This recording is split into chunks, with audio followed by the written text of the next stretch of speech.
Travel ಮಾಡ್ತಾ ಇರಬೇಕಾದ್ರೆ ಅಥವಾ ಹೋಟೆಲ್ಗಳಲ್ಲಿ ಮಧುರ್ ವಡೆ ತಿಂದೇ ಇರ್ತೀವಿ, ಇಲ್ಲ ರೈಲ್ವೆ ಸ್ಟೇಷನ್ಗಳಲ್ಲಿ ಬಸ್ ಸ್ಟ್ಯಾಂಡ್ಗಳಲ್ಲಿ ತುಂಬಾ ಸಿಗ್ತಾ ಇರುತ್ತೆ. ಆದರೆ ಬೇಕು ಅಂದಾಗ ಅಕ್ಕಪಕ್ಕದಲ್ಲಿ ಅಂಗಡಿಗಳಲ್ಲಿ ಹೋಟೆಲ್ಗಳಲ್ಲಿ ಸಿಗೋದು ತುಂಬ ಕಡಿಮೆ. ಅದನ್ನು ಮನೇಲಿ ಯಾವ ರೀತಿ ಮಾಡ್ಕೊಳೋದು ಅಂತ ಇವತ್ತು ತೋರಿಸ್ತೀನಿ ಬನ್ನಿ. ಮೊದಲಿಗೆ ಒಂದು 5 ಈರುಳ್ಳಿಗಳನ್ನು ಸಣ್ಣದಾಗಿ ಉದ್ದುದ್ದ ಕಟ್ ಮಾಡ್ಕೊಂಡಿದ್ದೀನಿ. ಇದನ್ನು ಚೆನ್ನಾಗಿ ಕಿವುಚ್ಕೊಂಡು ಸಪ್ರೇಟ್ ಮಾಡ್ಕೊಳ್ಳಿ, ಇಲ್ಲಾಂದರೆ ಅದು ದೊಡ್ಡ ದೊಡ್ಡ ಪೀಸಸ್ ಆಗಿದ್ರೆ ಚೆನ್ನಾಗಿರಲ್ಲ.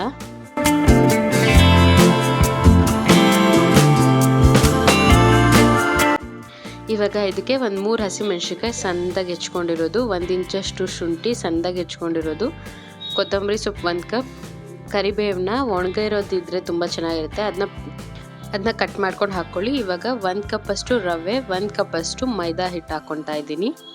ಇದಕ್ಕೆ ಒಂದು ಅರ್ಧ ಕಪ್ಪಷ್ಟು ಕಡಲೆ ಬೀಜನ ರೋಸ್ಟ್ ಮಾಡಿಕೊಂಡು ಸಿಪ್ಪೆ ತಗೊಂಡು ಹಾಕ್ಕೊತಾ ಇದ್ದೀನಿ.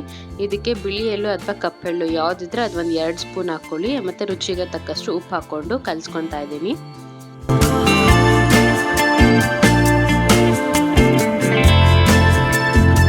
ಇದು ಪೂರ್ತಿ ಕಲಿಸ್ಕೊಂಡ್ಮೇಲೆ ಇವಾಗ ಸ್ವಲ್ಪನೇ ನೀರು ಹಾಕ್ಕೊಂಡು ಕಲಿಸ್ಕೊಳ್ಳೋಣ. ಜಾಸ್ತಿ ಹಾಕ್ಕೊಂಬೇಡಿ, ನಮಗೆ ಚಪಾತಿ ಹಿಟ್ಟು ಅದಕ್ಕಿದ್ರೆ ಸಾಕು.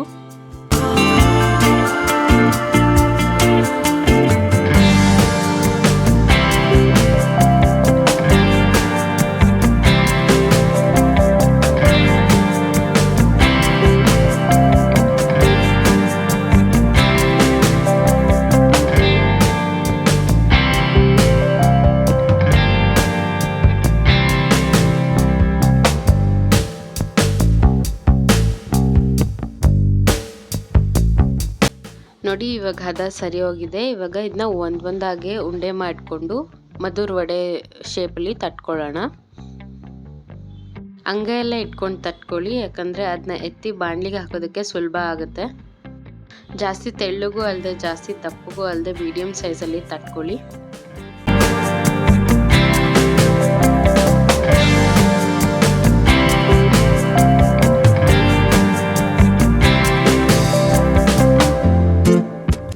ಇವಾಗ ಮೀಡಿಯಮ್ ಫ್ಲೇಮಲ್ಲೇ ಎಣ್ಣೆನ ಕಾಯಿಸ್ಕೊಂಡು ಅದಕ್ಕೆ ಮಧುರ್ ವಡೆಗಳನ್ನ ಹಾಕ್ಕೊತಾ ಇದ್ದೀನಿ. ಇದು ಕಂಪ್ಲೀಟಾಗಿ ಬೇಯೋವರೆಗೂ ನಾವು ಮೀಡಿಯಮ್ ಫ್ಲೇಮಲ್ಲೇ ಇಟ್ಕೊಬೇಕು, ಇಲ್ಲಾಂದರೆ ಅದು ಸೀದೋಗ್ಬಿಡುತ್ತೆ.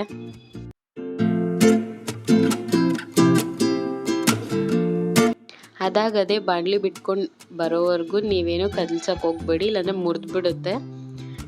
ಇವಾಗ ಅದು ಮೇಲೆ ಬಂದಮೇಲೆ ತೇಳ್ಕೊಂಡು ನಾನು ತಿರುವಾಗ್ತಾ ಇದ್ದೀನಿ.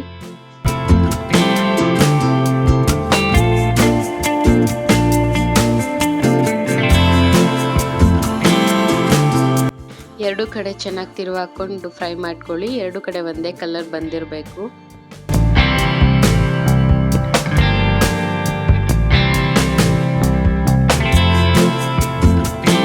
ನೋಡಿ ಗೋಲ್ಡನ್ ಬ್ರೌನ್ ಕಲರ್ ಆಗಿದೆ. ಜಾಸ್ತಿ ಒಡೆ ಥರ ಸೀದ್ಸ್ಬಾರ್ದು, ಅದು ಟೇಸ್ಟ್ ಚೆನ್ನಾಗಿರಲ್ಲ.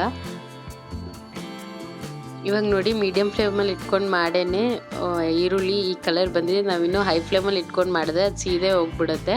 ಬಟ್ ನಮಗೆ ಒಳಗಡೆ ಹಿಟ್ಟು ಬೆಂದಿರಬೇಕು, ಅದಕ್ಕೆ ಅಂತಲೇ ನಾವು ಮೀಡಿಯಮ್ ಫ್ಲೇಮಲ್ಲಿ ಇಟ್ಕೊಂಡೇ ಮಾಡಬೇಕು.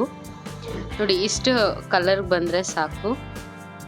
ನಾನು ಇನ್ನೊಂದು ಬ್ಯಾಚ್ನ ತಟ್ಕೊಂಡು ಹಾಕ್ಕೊತಾ ಇದ್ದೀನಿ. ಹೊಸದಾಗಿ ಅಡುಗೆ ಕಲಿತಾ ಇರೋರು ಮೆಷರ್ಮೆಂಟ್ಸ್ ಎಲ್ಲ ಹೇಳಿದ್ದೀನಲ್ವ, ಅದೇ ಮೆಷರ್ಮೆಂಟ್ಸಲ್ಲಿ ಹಾಕ್ಕೊಂಡು ಮಾಡಿದ್ರೂ ತುಂಬ ಚೆನ್ನಾಗಿ ಬರುತ್ತೆ. ನಾವು ಇದನ್ನ ಮಾಡಿ ಒಂದು ಡಬ್ಬದಲ್ಲಿ ಸ್ಟೋರ್ ಮಾಡಿ ಇಟ್ಕೊಂಡ್ರೆ 10 ರಿಂದ 15 ದಿನ ಆರಾಮಾಗಿರುತ್ತೆ.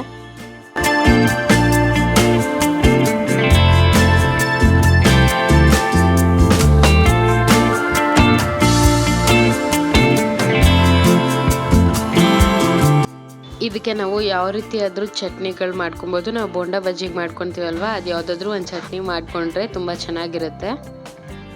3-4 ಥರದ ಚಟ್ನಿಗಳ ರೆಸಿಪಿನೂ ಹಾಕಿದ್ದೀನಿ, ಅದನ್ನ ಚೆಕ್ ಮಾಡಿ ನೋಡಿ. ಬೇಕಿದ್ರೆ ಡಿಸ್ಕ್ರಿಪ್ಷನಲ್ಲಿ ಲಿಂಕು ಕೊಟ್ಟಿರ್ತೀನಿ.